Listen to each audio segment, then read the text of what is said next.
Hello students, my self उत्सव मेहता। आज मैं लेके आया हूँ क्लास 7 का बेहतरीन और इजी टॉपिक जो कि है एल्जेब्रिक एक्सप्रेशन। अब सबसे पहले एल्जेब्रिक एक्सप्रेशन स्टार्ट करें उससे पहले मैं थोड़ी चीजें बताने वाला हूँ। आई नो आप लोग बहुत दिनों से मिस कर रहे थे कि मेरा एक भी वीडियो नहीं है, लॉन्ग वीडियोस नहीं है चैनल पे। तो फाइनली आज वो डे आ गया है जब आपके सामने में लॉन्ग वीडियो लेके आ रहा हूँ, वो भी लिटिल बिट कंफ्यूजिंग, बाकी चैप्टर बहुत ईजी है। और अगर आप मेरे चैनल पे नए हो तो अभी फिलहाल मैंने 100 डेज का क्लास 10th के एमसीक्यूज या शॉर्ट क्वेश्चंस आप कह सकते हो, उसके ऊपर मैंने पूरी सीरीज स्टार्ट की है। करीबन बहुत सारे वीडियोस आ चुके हैं। तो अगर आप लोग नए हो और पहली बार हो, या आपके फ्रेंड्स या आपके ग्रुप में अगर कोई भी है जो क्लास 10th में पढ़ रहा है, तो उसको आप जरूर शेयर करिए। तो मेरे चैनल पे ही है 100 डेज कंटिन्यूअसली मैं क्लास 10th के ऊपर मैं वीडियोस डाल रहा हूँ। बहुत सारे वीडियोस आ चुके हैं। अगर आपने नहीं देखे तो एक बार फटाफट जाके देखिए और अपने फ्रेंड्स को और सबको शेयर कीजिए। तो चलिए विदाउट वेस्टिंग एनी टाइम हम लोग बढ़ते हैं हमारे टॉपिक के ऊपर जो कि एल्जेब्रिक एक्सप्रेशन क्लास 7। हालांकि एल्जेब्रिक एक्सप्रेशन बहुत ही इजी है, सिंपल है, बट बहुत ही इंपॉर्टेंट है आपके हायर ग्रेड्स के अकॉर्डिंगली। तो कौन कौन से टॉपिक हम लोग देखने वाले हैं इस पूरे वीडियो के अंदर? सबसे पहले एल्जेब्रिक एक्सप्रेशन है क्या, एल्जेब्रिक एक्सप्रेशन और इक्वेशन में क्या फर्क होता है, फिर addition of algebraic expression, subtraction of algebraic expressions, फिर मल्टीप्लिकेशन, डिवीजन और कुछ वर्ड प्रॉब्लम्स। तो चलिए विदाउट वेस्टिंग एनी टाइम बढ़ते हैं हमारे टॉपिक के ऊपर। सबसे पहला जो टॉपिक है वो है व्हाट इज एल्जेब्रिक एक्सप्रेशन। अगर हम डेफिनेशन देखें एल्जेब्रिक एक्सप्रेशन के अंदर, तो what is algebraic expression? Algebraic expression है क्या? Then algebraic expression is a mathematical phrase, यानी कि छोटे छोटे मैथमेटिकल टुकड़े कंबाइनिंग नंबर्स, जिसको आप लोग कांस्टेंट बोलते हो, variables like X Y and etcetera, और operations plus minus multiplication division without an equation equal sign. अब देखिए डेफिनेशन अगर हम भूल जाए तो क्या मैं आपको ये कह सकता हूं कि सिंपल भाषा में अगर मैं बोलूं कि भाई एल्जेब्रिक एक्सप्रेशन है क्या, तो can I right it's a combination, it's a combination of it is a combination of constant, variable and mathematical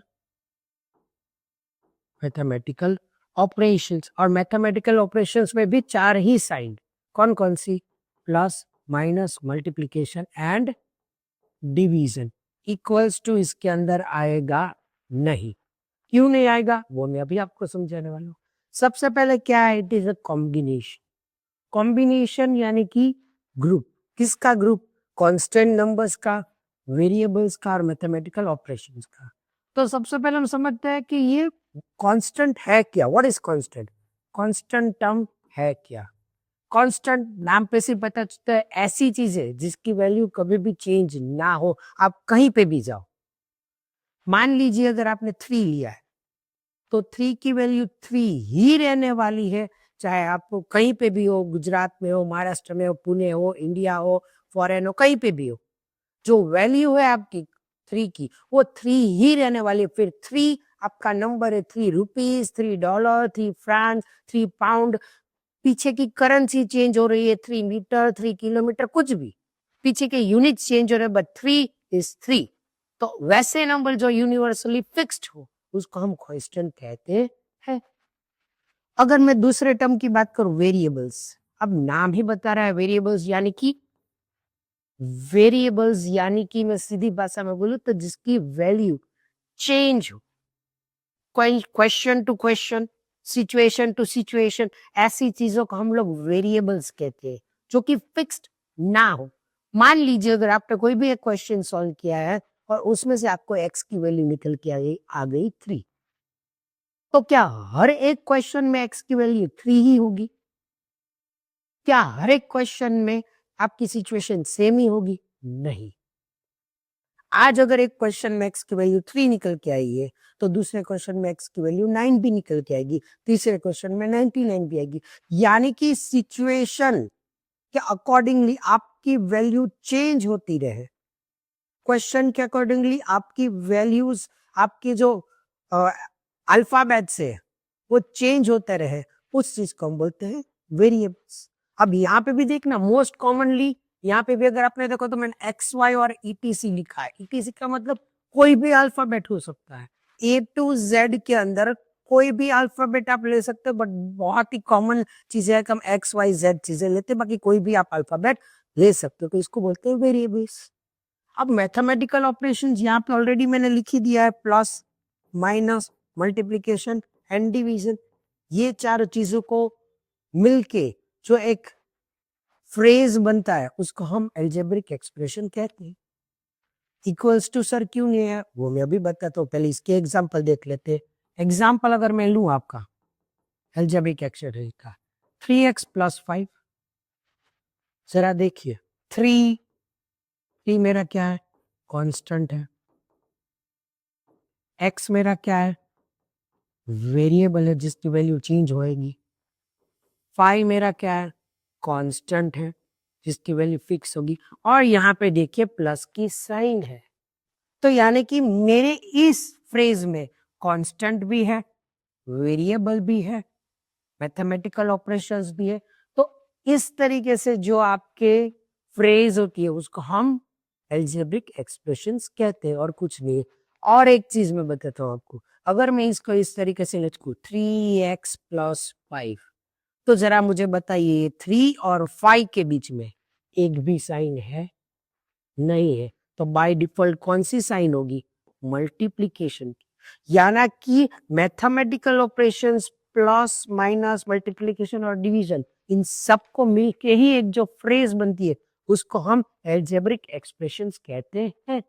simple recap, it's a combination of constant जिसकी वैल्यू चेंज ना हो, वेरिएबल जो हम alphabet के form में लेते हैं, mathematical operations, चार ही sign plus minus multiplication and division. Equals to आएगा नहीं। अभी इक्वल्स टू सर क्यों नहीं आएगा, क्योंकि अगर यहाँ पे पूरे इस जो टर्म है ये वाली, यहाँ पे कहीं पे भी इक्वल्स टू की साइन आई नहीं है। पर अगर आप सोचिए यही टर्म को मैं 3x प्लस 5 इक्वल्स टू 7 लिख दूं, अभी आंसर आपको नहीं ढूंढना है, अगर मैं यही चीज यही फ्रेज अगर मैं इक्वल्स टू के साथ लिख दूं, मैं इक्वल्स टू साइन के साथ, तो ये आप जो इक्वल्स टू साइन के साथ जो मैंने लिखा उसको हम कहते हैं इक्वेशन।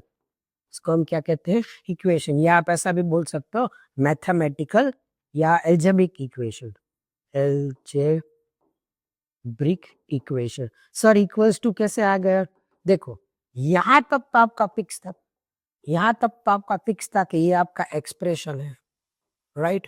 अब यहां से मैंने जब भी ये इक्वल्स टू साइन को ऐड किया और एक नंबर बाजू में लिखा, नंबर हो वेरिएबल कुछ भी हो, अगर इक्वल्स टू साइन आई तो यानी कि इक्वेशन कहते हैं उसको। तो अभी हमारा जो चैप्टर है वो एल्जेब्रिक एक्सप्रेशन के ऊपर है, यानी कि पूरे चैप्टर में आपको कहीं पे भी इक्वल्स टू वाली फॉर्मूला नहीं मिलेगी। दूसरी चीज याद कैसे रखना है, equals to equals to equal equal equal equal, यानी कि इक्वल इक्वल यानी कि इक्वेशन, एल्जेब्रिक इक्वेशन अगर इक्वल्स टू आए तो। अब जो मैं बोलने वाला हूं वो आपको अच्छे से सुनना है। एल्जेब्रिक एक्सप्रेशन को आप सिर्फ सिंप्लीफाई कर सकते हो, आप सिर्फ सिंप्लीफाई कर सकते हो, उसको आप सॉल्व नहीं कर पाएंगे। सॉल्व का मतलब क्या है, यहां से आप वेरिएबल की वैल्यू नहीं ढूंढ पाएंगे। किसके अंदर, एल्जेब्रिक एक्सप्रेशन के अंदर आप वेरिएबल की वैल्यू नहीं ढूंढ पाएंगे। जब भी अगर मैं यहाँ पे इक्वेशन की बात करूं तो यहाँ पे आप वेरिएबल की वैल्यू ढूंढ पाएंगे। क्यों, क्योंकि अगर मैंने इक्वल्स टू लिख दिया, अगर मैंने इक्वल्स टू लिख दिया है तो यानी कि मैं कह सकता हूं कि इक्वल्स टू की आगे की साइड पे जितने भी नंबर्स है वो आपका लेफ्ट हैंड साइड हो जाएंगे और इक्वल्स टू के बाद है वो आपके हो जाएंगे राइट हैंड साइड। यानी कि अगर आपके पास लेफ्ट हैंड साइड और राइट हैंड साइड है तो आप टर्म्स को शिफ्ट कर सकते हो और उस तरीके से आप लोग वेरिएबल्स की जो भी वैल्यू है वो आप ढूंढ सकते हो। बट एक्सप्रेशन में वेरिएबल्स की आपकी वैल्यू मिलने वाली नहीं है। तो आई होप आपको ये अच्छे से समझ में आ गया है कि एल्जेब्रिक एक्सप्रेशन क्या है. It is a combination of constant, variable and mathematical operation. 4 ही sign, plus minus multiplication and division, और इक्वेशन में इक्वल्स टू की साइन ऐड होती है. तो चलिए बढ़ते हैं आगे. अब अगर आप देखिए तो अगर मैं देखूं यहां पे, अब जो हमारा टॉपिक है वो है terms and types of terms. अभी यहाँ पे आपको समझना है टर्म्स और टाइप ऑफ टर्म्स. मैं एक चीज लिखता हूँ, मैं थोड़ी सी एक्सप्रेशन लिखता हूँ. 3x+5 हो गया, फिर हो गया 7y+3a -7 हो गया, फिर हो गया आपका 25ab +7y इंटू या +9. इस सभी चीज में आप एक चीज अगर कॉमन अगर आप आइडेंटिफाई कर पाइए तो क्या है? Variable constant, variable constant, mathematical operations. Then constant variable mathematical operations, constant variable mathematical operations, the constant. Constant variables mathematical operations, constant variable mathematical operations और कांस्टेंट. और अगर आप जरा अच्छे से देखिए तो ये 3 और x के बीच में एक भी साइन नहीं है, तो मल्टीप्लिकेशन की साइन तो है ही. तो यानी कि ये सभी आपके एक्सप्रेशन है. बट एक चीज अगर मैं आपको बोलूं, एक चीज अगर मैं आपको यहाँ पे बोलूं कि अगर मैं ये टर्म लेता हूं, ये जितने भी टर्म है वो अगर मैं सभी टर्म लेता हूं तो कितने ग्रुप है? जैसे अगर मैं देखूं 3x+5 अगर मैं लिखता हूं, या फिर 7y+3a -7 लिखूं, या 25ab +7y+9 लिखूं, तो एक चीज जरा आप देखिए कितने ग्रुप्स है. ये 3x का एक ग्रुप हो गया, y का एक ग्रुप, 7y का एक ग्रुप, 3a का एक ग्रुप, 7 का एक ग्रुप, 25ab का एक ग्रुप, 7y का एक ग्रुप, 9 का एक ग्रुप. यानी कि अगर इस टर्म में देखूं तो 2 ग्रुप्स है, इस टर्म में अगर मैं देखूं तो 3 ग्रुप्स है, और अगर मैं इस टर्म में देखूं तो भी 3 ग्रुप्स है. एक अगर आप चीज नोटिस करी हो अगर आपने, तो मैं इतना ही बोलूंगा कि इन सभी के बीच में जरा आप समझना, यहाँ पे ये जो 3x है इसके बीच में किसकी साइन थी? मल्टीप्लीकेशन. यहाँ पे 7 और y के बीच में मल्टीप्लीकेशन की साइन है, 3 और a के बीच में मल्टीप्लीकेशन की साइन है, 25a और b ये दोनों के बीच में मल्टीप्लीकेशन की साइन है, और 7 और y के बीच में भी कोई साइन नहीं, तो मल्टीप्लीकेशन की साइन है. तो आपने क्या देखा यहाँ पे कि ग्रुप्स तो है मेरे पास, पर ग्रुप्स डिवाइड किस तरीके से हुए? ग्रुप्स डिवाइड किस तरीके से, या कौन सी साइन से ग्रुप को डिवाइड किया जा रहा है? तो आप देख सकते हो कि मल्टीप्लिकेशन जहां जहां पे भी है वहां पे ग्रुप डिवाइड हुआ नहीं है. तो क्या मैं बोल सकता हूं कि ग्रुप्स है, ग्रुप्स वो प्लस और माइनस, प्लस और माइनस की साइन से ही डिवाइड होते हैं. क्या देखा? ग्रुप्स प्लस और माइनस की साइन से ही डिवाइड होते हैं. अगर आपकी एक्सप्रेशन में मल्टीप्लिकेशन की साइन है या डिवाइड की साइन है तो आपके ग्रुप सेपरेट होंगे नहीं. तो मैं क्या ये बोल सकता हूं, क्या मैं ये बोल सकता हूं कि groups groups are separated by plus and minus sign only. और अगर मैं एक और पॉइंट लिखूं तो मैं लिख सकता हूं that groups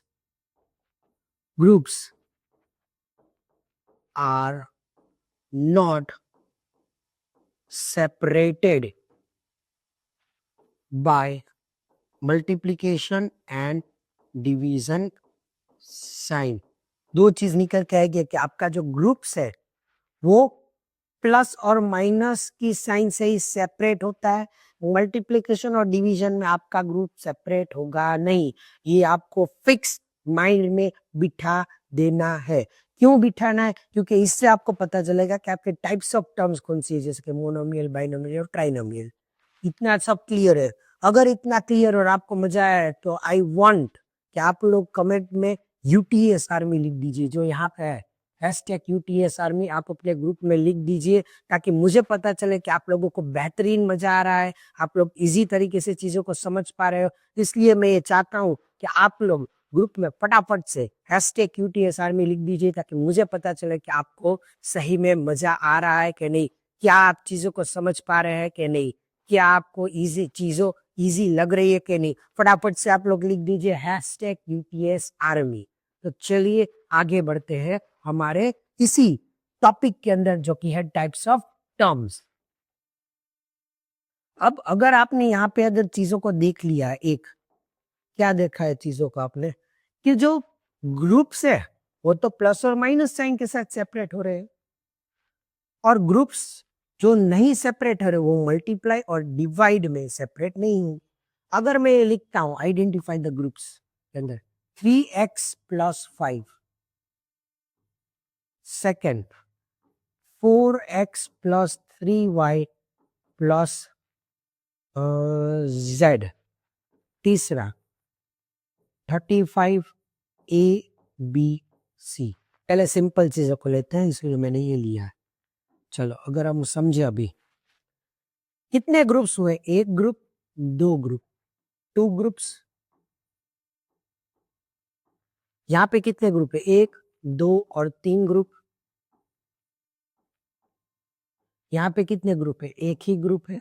सर यहाँ पे तो ए बी सी तीनों है। अरे हाँ भाई, 35 ए बी सी तीनों वेरिएबल्स है, पर जरा देखिए 35 और ए के बीच में कोई भी साइन है तो मल्टीप्लीकेशन है, ए और बी के बीच में कोई भी साइन है तो मल्टीप्लीकेशन है, बी और सी के बीच में एक भी साइन नहीं है तो मल्टीप्लीकेशन है। यानी कि मल्टीप्लीकेशन और डिवाइड तो ग्रुप को सेपरेट नहीं करता है, तो यानी कि वो अल्टीमेटली एक ही ग्रुप आपका हो गया। अब आपको एक क्वेश्चन होगा कि सर कब से ग्रुप ग्रुप ग्रुप ग्रुप बोल रहे हैं, पर हमारा टॉपिक तो टर्म्स है। अरे भाई, तो वो जो ग्रुप है वही एल्जेब्रिक में उस ग्रुप को ही हम लोग क्या बोलते हैं? टर्म्स बोलते हैं। एल्जेब्रिक के अंदर वही ग्रुप को हम क्या बोलते हैं? टर्म बोलते हैं।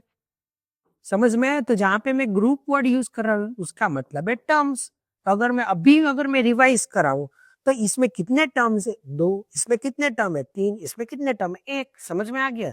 तो अगर आपकी एल्जेब्रिक एक्सप्रेशन में दो टर्म्स है तो उसको बाइनोमियल बोलते हैं। बाई मतलब दो, नोमियल मतलब टर्म्स। अगर दो टर्म्स है तो बाइनोमियल, तीन टर्म्स है तो ट्राई नोमियल। अब ट्राई मतलब तीन, नोमियल मतलब टर्म्स, राइट। अब इसमें एक ही ग्रुप है तो मोनो मियल, मोनो मियल। समझ में आ गया आपको?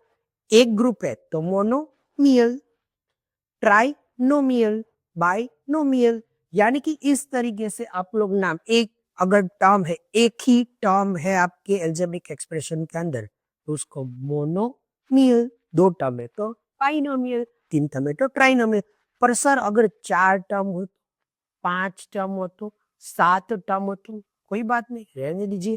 तो अगर आपके पास एक या एक से ज्यादा टर्म है तो उसको हम पॉलिनोमियल कहते हैं। क्या कहते हैं ये आपको समझना बहुत ही जरूरी है। अगर आपके पास एक टर्म हो, वन टर्म, और मोर देन वन टर्म हो तो उसको हम पॉलिनोमियल कहते हैं। पॉलिनोमियल, सर पॉलिनोमियल मतलब, पॉली मतलब, पॉली मतलब, पॉली मतलब मैनी, नोमियल मतलब टर्म्स। यानी कि बहुत सारे टर्म्स हो तो उसको हम पॉलिनोमियल कहते हैं। पर सर अभी तो आपने बताया एक टर्म हो तो मोनोमियल कहते हैं, दो टर्म हो तो बाइनोमियल, तीन टर्म हो तो ट्राइनोमियल। यस, ये कुछ ऐसे टर्म्स है जिसको नाम हमने दे दिया है मोनो, बाइनो, ट्राइनो। बाकी ये सभी टर्म्स, ये सभी के सभी टर्म्स आते तो आपके पॉलिनोमियल के अंदर ही है। पर अगर एक टर्म हो तो उसका स्पेसिफिक नाम है जिसको बोलते हैं मोनोमियल। दो टर्म है तो उसको हम बोलते हैं बाइनोमियल। तीन टर्म हो तो उसको हम बोलते हैं ट्राइनोमियल। अगर चार टर्म हो तो वो फिर उसका कोई अभी इस एज पे, इस स्टैंडर्ड पे आपको उसका नाम याद रखने की जरूर नहीं है। सिर्फ तीन नाम याद रखने जो आपने रख दिए, आगे के टर्म्स के आपको नाम याद रखने की जरूर नहीं है। तो फिर वो सभी के सभी टर्म्स कौन सी कैटेगरी में चले जाएंगे? पॉलिनोमियल में। अगर मैं एक एग्जांपल लिख देता हूं यहाँ पे आपको, 3a plus 4b plus 5c plus 4 plus z, कितने टर्म्स हो गए? 1 2 3 4 5, 5 टर्म का हमें अभी कोई नाम नहीं पता है तो उसको हम रख देंगे पॉलिनोमियल कैटेगरी के अंदर। इतना क्लियर है आपको? तो फटाफट से काम करते हैं। अगर आपको इतना क्लियर है तो मैं एक दो क्वेश्चंस आपके लिए रखता हूं और मैं चाहता हूं कि आप लोग मुझे कमेंट करके बताइए कि उसका आंसर क्या है। फटाफट से आप लोग मुझे कमेंट करके बताइए कि उसका आंसर है क्या। चलिए, तो कमेंट में रेडी रह जाओ आप लोग, मैं आपके लिए क्वेश्चंस लिख रहा हूं। चलो, पहला question, 3x plus 4y plus 7 into A divided by B, कितने टर्म्स है? फटाफट वन लिख के आप लोग कमेंट में मुझे बताइए क्या है, मोनोमियल है, बाइनोमियल है, ट्राइनोमियल है या पॉलिनोमियल है। फटाफट एक चीज याद रखनी है, मल्टीप्लीकेशन और डिवीजन ग्रुप को सेपरेट नहीं करते हैं, प्लस और माइनस ही ग्रुप को सेपरेट करते हैं। तो ये चीजों को माइंड में रखना, दिमाग में रखना और फिर इसका कमेंट करना। सेकेंड क्वेश्चन हो गया आपका 4 into A plus 3 into B plus 14 divided by Z. तीसरी term 3 into A into B into Z into Y, कौन सा टर्म है? फटाफट फटाफट आप मुझे कमेंट करके बताइए कि पहला वाला जो आपका एक्सप्रेशन है वो मोनोमियल है, बाइनोमियल है कि ट्राइनोमियल है? दूसरा वाला आपका मोनोमियल है, बाइनोमियल है, ट्राइनोमियल है? और तीसरा आप मुझे बताइए। लास्ट में एक आपके लिए लिख देता हूं और एक 4, जो कि है 2abc माइनस 33z। चलिए फटाफट से बता दीजिए कि इसका आंसर क्या है। 1 2 और 3 कमेंट कीजिए फटाफट, जल्दी जल्दी। आई होप कि आप लोगों को ये कॉन्सेप्ट समझ में आ रहा है, मजा आ रहा है। तो फटाफट से सही आंसर को कमेंट कर दीजिए। तो अगर देखिए, अगर आई होप आप लोगों ने कमेंट कर दिया है तो फटाफट से आंसर को रिवील करते हैं। ये एक टर्म, दो टर्म, तीन टर्म ही है। क्यों? क्योंकि मल्टीप्लाई और डिवाइड तो ग्रुप को सेपरेट नहीं करता है। तीन टर्म, तीन टर्म को हम क्या कहते हैं?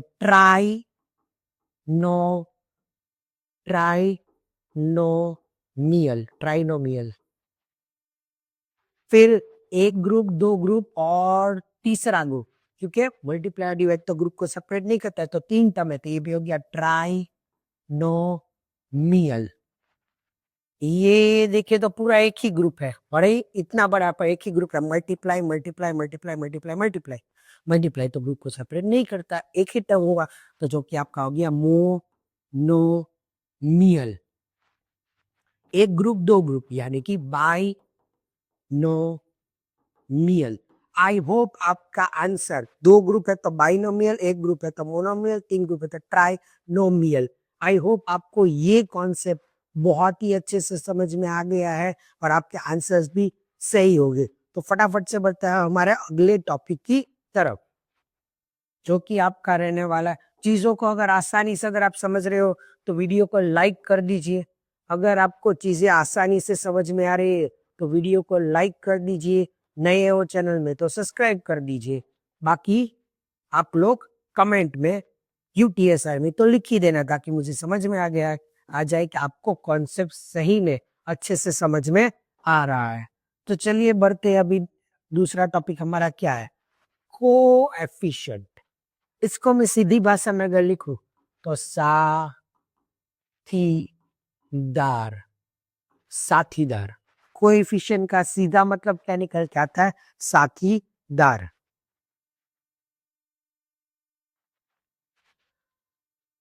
चलो, तो अगर आपको समझ में आ गया, याद से क्या रखना है, साथीदार, यानी कि जिसका भी मैं कोएफिशिएंट पूछूं उसके साथ जो भी चीजें हैं उसको हम साथीदार कहते हैं। एक एग्जांपल, चलो फटाफट से, अभी कॉन्सेप्ट अगर आपको समझ में है तो फटाफट हो जाएगा। 3x अगर मैं लिखता हूँ सिंपल, और अगर मैं इसको आपका पूछता हूँ या लिखता हूँ, right coefficient, right coefficient of 3, यानी कि 3 का साथीदार लिखना है टर्म के अंदर। ये मेरी एक टर्म है, 3 के साथ कौन सी चीज है, x, तो कोएफिशिएंट ऑफ 3 आपका क्या हो गया, x हो गया। अगर मैं लिखता हूँ 4xy और मैं यहाँ पे आपको पूछता हूँ कोएफिशिएंट ऑफ y पूछता हूँ, तो ये मेरा एक टर्म है। y के साथ कौन से चीजें हैं या कौन सी चीजें हैं मेरी y के साथ, तो आप बोलोगे सर y के साथ तो मेरा 4x है, तो कोएफिशिएंट ऑफ y क्या हो गया आपका, 4x हो गया। बहुत ही इजी हो गया। अगर मैं लिखूं यहाँ पे आपके लिए 3xy प्लस z, और मैं आपको पूछ लूं कोएफिशिएंट ऑफ z, तो सर बोलोगे आप लोग सर z को छोड़ के मुझे लिखना है, तो मेरा कोएफिशिएंट हो गया 3xy, तो मैंने यहाँ पे लिख दिया 3xy। सर सही है, बट ये गलत है, बिल्कुल गलत है। मैंने यहाँ पे क्या बोला था कि कोएफिशिएंट ऑफ 3 पूछा है, तो ये मेरा टर्म है, टर्म में 3 के साथ कौन है।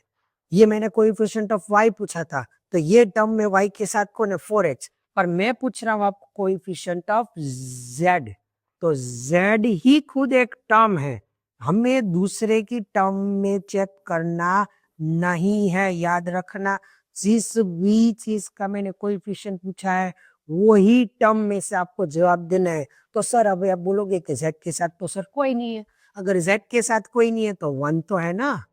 मैथ्स में अगर आप कहीं पे भी अकेले हो जाओ, कहीं पे भी आपको कुछ दिखे ना ऐसे एल्जेब्रिक वाली चीजों में, तो वहां पे अगर कुछ भी ना हो तो उसको हम क्या बोल, वहां पे क्या रख देंगे, 1 रख देंगे।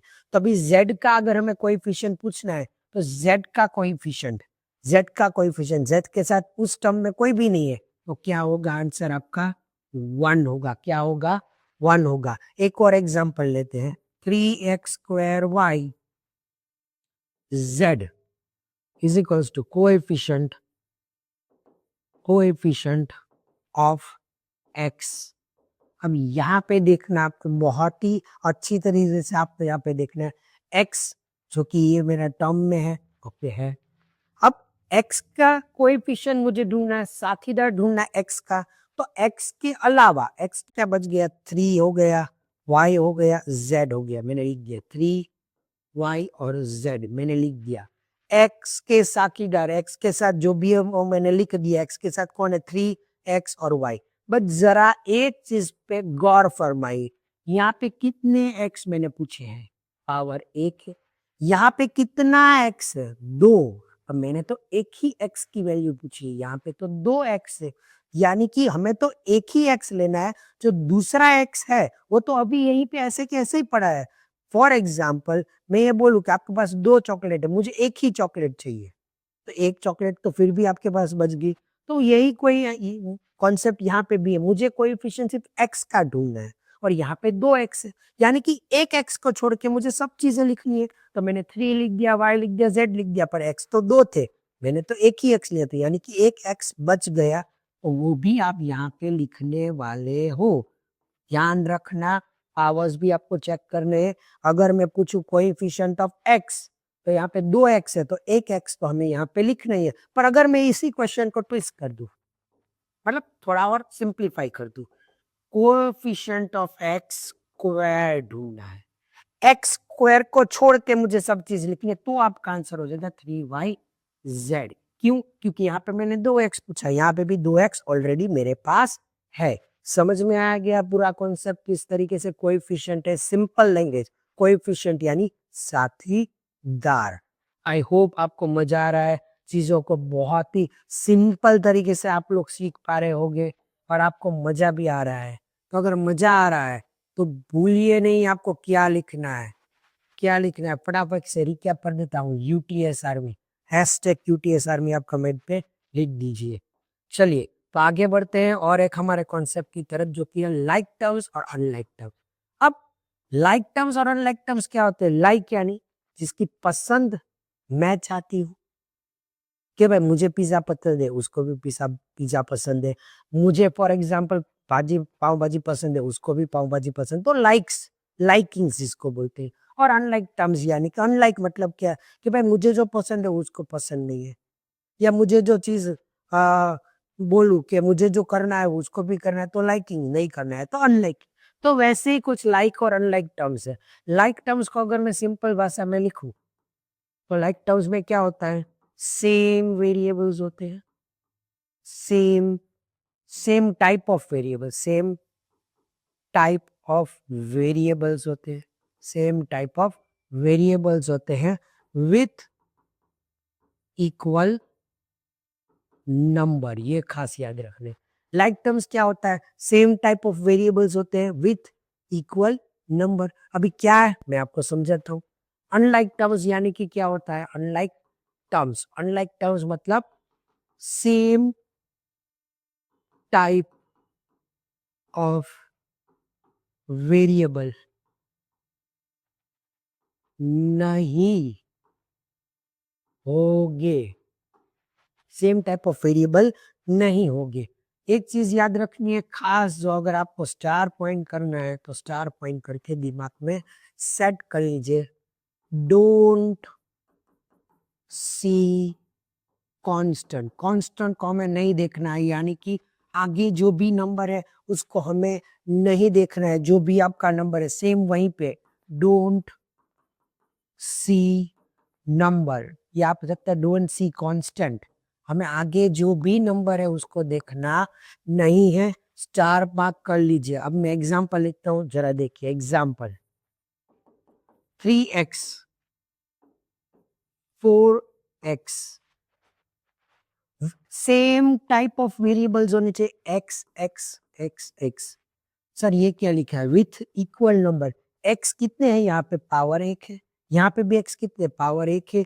यानी कि इस केस में ये आपके लाइक टर्म्स हो जाएंगे। हालांकि आपका नंबर यहाँ पे 3 और 4 है, हमें क्या मतलब है? मैंने क्या लिखा है? Don't see the constant, number नहीं देखना है।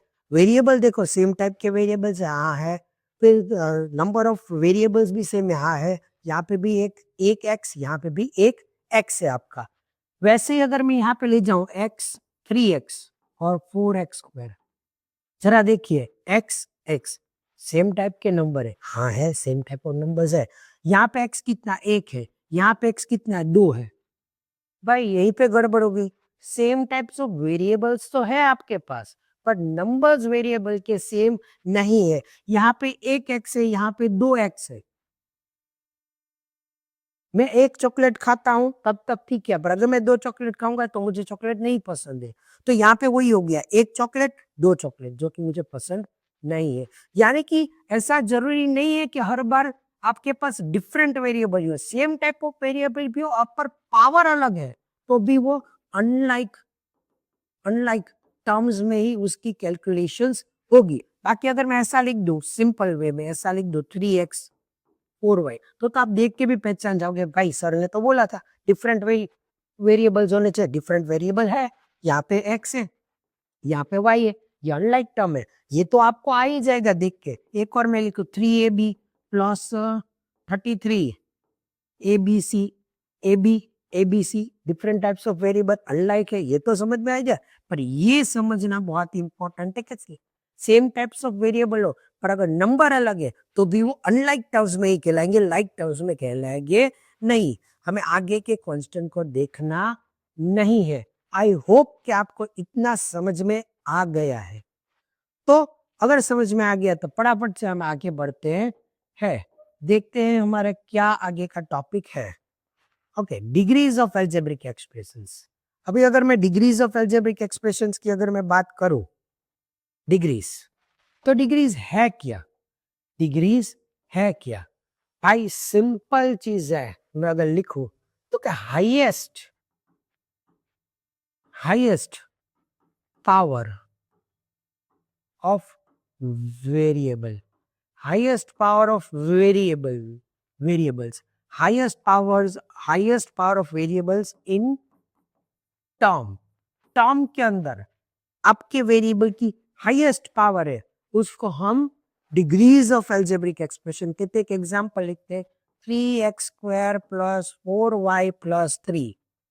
अगर मैं रिकॉल करूं कितने टर्म्स है? तीन टर्म वाले को हम क्या कहते हैं? ट्राइनोमियल। अभी हमारा टॉपिक है डिग्रीज। यहाँ पे वेरिएबल है उसका पावर क्या है? 2। यहाँ पे वेरिएबल है y, उसके उसके ऊपर कोई भी पावर नहीं है तो 1 है। यहाँ पे तो वेरिएबल ही नहीं है, छोड़ भी। ये पूरे एक्सप्रेशन में वेरिएबल की हाईएस्ट पावर क्या हो गई? यहाँ पे वेरिएबल है 1 है, यहाँ पे वेरिएबल है 2 है, हाईएस्ट पावर हो गई आपकी 2 वेरिएबल की। तो ये आपका हो गया डिग्री ऑफ एल्जेब्रिक एक्सप्रेशन। ये आपका हो गया डिग्रीज ऑफ एल्जेब्रिक एक्सप्रेशन। ये वाली एक्सप्रेशन का डिग्री क्या हो गया? 2 हो गया। एक और एग्जांपल लिखते हैं 3ab² + 4yz + 7a + 5 लिख दिया मैंने। वेरिएबल 3 है यहाँ पे 2 वेरिएबल है, यहाँ पे 1 वेरिएबल है। तो अगर आपके पास अलग अलग टाइप के वेरिएबल्स हो तो सभी की डिग्री को आप ऐड करोगे। यहाँ पे देखते हैं ए, ओके, ए के ऊपर कोई पावर है नहीं है तो 1 है, बी के ऊपर पावर है 2, सी के ऊपर कोई पावर नहीं है तो 1 है। यानी कि इस टर्म में अगर मैं वेरिएबल्स की डिग्री अगर मैं टोटल करूं तो 1 + 2 3, 3 + 1 4। तो यानी कि इस टर्म में वेरिएबल्स की जो डिग्री है टोटल वो 4 है। यहाँ पे y है उसके ऊपर कोई पावर नहीं है तो 1 है, z है उसके ऊपर कोई पावर नहीं है तो 1 है। यानी कि इस पूरे टर्म में 2 टाइप्स के वेरिएबल्स है, पर दोनों ही वेरिएबल्स को अगर मैं पावर को ऐड करूं तो 2 आ गया। यहाँ पे एक ही वेरिएबल है, पावर कुछ नहीं है तो 1 है, यानी कि इस टर्म के डिग्री क्या हो गया? इस टर्म की 1 होगी। यहाँ पे तो कोई है ही नहीं, 0। अब जरा देखिए 4 टर्म्स है, चारों के चारों टर्म्स की हमने वेरिएबल्स को पावर को ऐड करके उस टर्म के नीचे हमने लिख दिया 4 2 1 0। अब इस पूरे ही एक्सप्रेशन में हाईएस्ट पावर क्या है? 4 है। तो यानी कि इस पूरे ही पॉलिनोमियल एल्जेब्रिक एक्सप्रेशन की डिग्री क्या हो गई? 4 हो गई। 4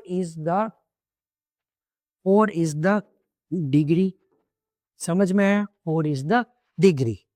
ओके, एक चीज क्या आपको यहाँ पे समझ में आया कि वेरिएबल्स है उन सब के पावर्स को आप ऐड करोगे उस टर्म के नीचे लिखोगे। यहाँ पे ये जो दूसरा टर्म है उसके वेरिएबल्स के पावर को ऐड करके नीचे लिख दिया।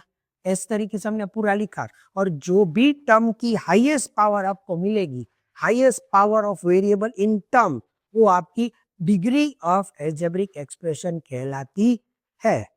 इतना क्लियर है? इतना क्लियर है। एक चीज मैं आपको यहाँ पे बताना उस टाइम पे रह गया तो मैं बता देता हूँ फटाफट। ये क्लियर है ना? तो चलो आगे बढ़ते हैं। एक चीज मैं आपको बताना भूल गया तो चलिए फटाफट एक चीज रिकैप कर लेते जो अभी मुझे याद आया। ये हाँ, कोएफिशिएंट टॉपिक के अंदर सी, अगर आप कोएफिशिएंट लिखते हो, कोएफिशिएंट का जो भी आपका आंसर होगा, अगर उस आंसर में सिर्फ और सिर्फ कांस्टेंट नंबर ही है, कांस्टेंट वैल्यू ही है, अगर मैंने कोएफिशिएंट का आंसर लिखा और उस कोएफिशिएंट के आंसर में सिर्फ कांस्टेंट नंबर्स ही है, तो उसके लिए एक वर्ड होता है, जो वर्ड होता है numerical coefficient. Numerical coefficient. Sir एक फटाफट से एग्जांपल दे दीजिए। बिल्कुल दे देता हूँ। एग्जांपल मैं लिखता हूँ 3xy, या सिंपल रखते 3x + 5। मुझे ढूंढना है कोएफिशिएंट ऑफ x। x कौन सी टर्म में है? पहली टर्म में है। x का कोएफिशिएंट ढूंढना है, यानी कि x का साथीदार कौन है? 3 है। तो आपका आंसर क्या आ गया? 3। तो मेरा जो भी आंसर आए, अगर उस आंसर में सिर्फ और सिर्फ नंबर है, सिर्फ और सिर्फ कांस्टेंट वैल्यू है, तो उस टाइप के जो आंसर्स होते हैं उसको हम न्यूमेरिकल कोएफिशिएंट कहते हैं। उसको न्यूमेरिकल कोएफिशिएंट कहते हैं। याद रखने। यही एग्जांपल लेता हूं। अब मैं आपको बोलता हूं आई राइट द कोएफिशिएंट ऑफ 3। ये वाले टर्म में 3 है, 3 के साथ कौन है? x। तो मेरा आंसर आ गया x। अगर आपका कोएफिशिएंट का आंसर वेरिएबल फॉर्म में है, अगर आपके कोएफिशिएंट का आंसर वेरिएबल फॉर्म में है तो उसके लिए जो वर्ड यूज होता है वो होता है लेटरल, या आप कह सकते हैं लिटरल कोएफिशिएंट। तो आप उसको कह सकते हैं लिटरल कोएफिशिएंट। क्या कहते हैं आप उसको? लिटरल कोएफिशिएंट कहते हैं। नंबर है आंसर में तो न्यूमेरिकल कोएफिशिएंट, वेरिएबल है तो उसको न्यूमेरिकल कोएफिशिएंट कहते हैं। अगर कोई एक ऐसा टर्म है, जैसे एक एग्जांपल और ले लेते हैं और क्लियर हो जाए आपको, 3xy + 5, मुझे लिखना है कोएफिशिएंट, मुझे लिखना है कोएफिशिएंट ऑफ x। ये वाला टर्म में x है, x को छोड़ के मुझे लिखना है, x को छोड़ के क्या क्या बच गया? तो क्या 3 बच गया, y बच गया। मेरे आंसर में 3y है। सर यहाँ पे तो दोनों ही है, कांस्टेंट भी है, वेरिएबल भी है, दोनों ही चीजें, कांस्टेंट भी और वेरिएबल भी है। कोई बात नहीं, आपके टर्म में वेरिएबल तो है ना? हाँ है। तो फिर अगर आपके टर्म में वेरिएबल आए तो हम उसको लेटरल कोएफिशिएंट लिखेंगे। ये वो वाली टर्म है। अगर आपके टर्म में सिर्फ कांस्टेंट है तो कांस्टेंट टर्म लिखते हैं, अगर आपके टर्म में सिर्फ वेरिएबल है तो उसको हम वेरिएबल टर्म लिखते हैं, और अगर आपके टर्म में कांस्टेंट और वेरिएबल दोनों ही है तो फिर हम उसको क्या लिखने वाले हैं? वेरिएबल टर्म ही लिखने वाला है। इसी तरीके से कुछ ये जो पूरा है ये टॉपिक है। आई होप कि आपको मजा भी आ रहा है, समझ में भी आ रहा है। तो एक बार फटाफट से यूटीएसआर में लिख दीजिए आपके कमेंट में, ताकि मुझे पता चले कि आप लोगों को आता है। ओके, अभी ये क्वेश्चंस है एडिशन सब्ट्रैक्शन के ऊपर, पर हालांकि अभी हम ये नहीं करने वाले क्योंकि वीडियो ऑलरेडी लंबा हो चुका है, तो आप लोग शायद बोर ना हो जाओ। तो इस वीडियो को, कॉन्सेप्चुअल वीडियो को हम यहीं तक रखते हैं। दूसरा वीडियो आपको जल्दी मिलेगा, जहाँ पे मैं आपको सिखाने वाला हूँ how to add the algebraic expression, how to subtract, how to multiply, how to divide and word problems भी मैं आपको इस चैप्टर के ऊपर सिखाने वाला हूँ। तो इस वीडियो को अभी हम लोग रखते हैं यहीं तक, और दूसरे वीडियो के लिए बने रहिएगा मेरे चैनल पे। नए हो तो सब्सक्राइब कर दीजिए ताकि आपको वीडियो की नोटिफिकेशन मिलती रहे, और मजा आया है तो वीडियो को लाइक कर दीजिए और बने रहिएगा मेरे चैनल के ऊपर। तो हम लोग रखते हैं वीडियो को यहीं तक। So will keep the video till here. Thank you everyone.